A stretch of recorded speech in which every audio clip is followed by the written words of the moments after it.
So in this video, we're going to talk about benign prostatic hyperplasia, okay?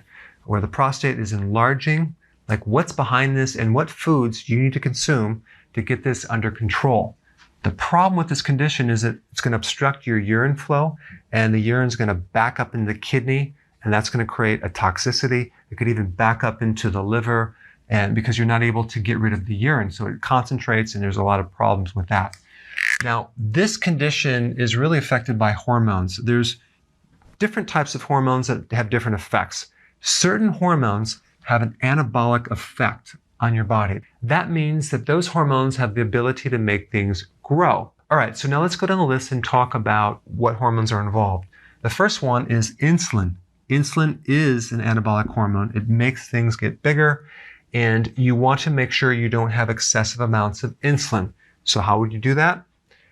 Healthy ketosis, and especially intermittent fasting. Very, very, very important. Number 2, IGF-1. What is that? This hormone, insulin-like growth factor, is similar to insulin, but it's also very similar to growth hormone. Okay, so you have human growth hormone in the body that has all these different effects. That's definitely anabolic. But growth hormone then triggers the liver to make IGF, which is another type of growth hormone. But I don't want to get into too much detail in this video about these hormones. All I want you to know is that this hormone is another hormone that can make things grow in the body. And to keep this under control, you want to make sure you don't consume any dairy, and make sure you don't consume excessive amounts of protein. So you don't want to do a high protein diet. You want to do a moderate protein diet without dairy if you have a prostate problem. Number 3, testosterone. Now, testosterone can also convert to a more powerful form of testosterone, which is DHT. Now, the studies on this topic are mixed. Some studies show that testosterone and DHT protects against this condition. Other studies show that it can actually worsen the condition. So at this point, we really don't know exactly if this will increase or decrease it. But what we do know is this.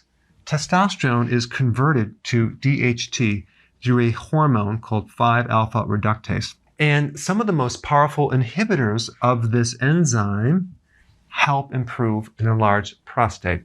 And that would be saw palmetto and stinging nettle root. So these are 2 powerful enzymes that can help lessen the amount of DHT produced. So one point about stinging nettle root, if you're going to do this as a remedy, make sure you do it in larger amounts, not in smaller amounts. All right, let's go to number 4, estrogen. I really believe that estrogen is one of the more potent influences of an enlarged prostate in addition to insulin. So these 2 here have a huge influence on whether you have an enlarged prostate or not. And this hormone right here is a female hormone, but men have a certain amount of estrogen, but they're not supposed to have too much of it.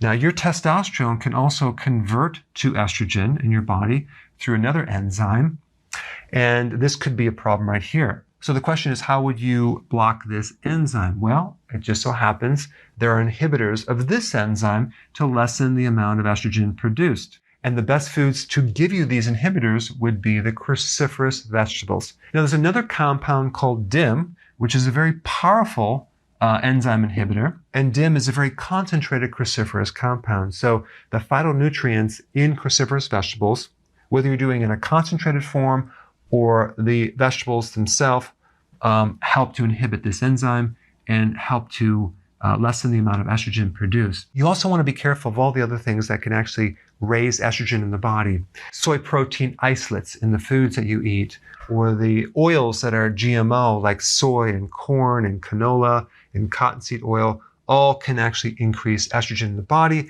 And that could be why you have too much estrogen in the body. So you want to do organic foods, wild-caught, grass-fed, pasture-raised eggs, to make sure that we limit the amount of estrogen in the body.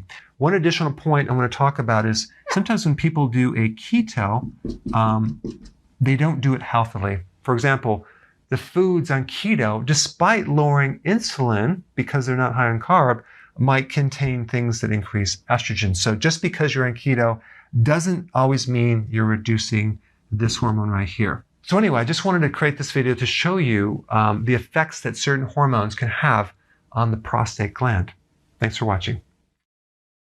So if you want more knowledge on how to create a healthy body, subscribe now and get daily notifications.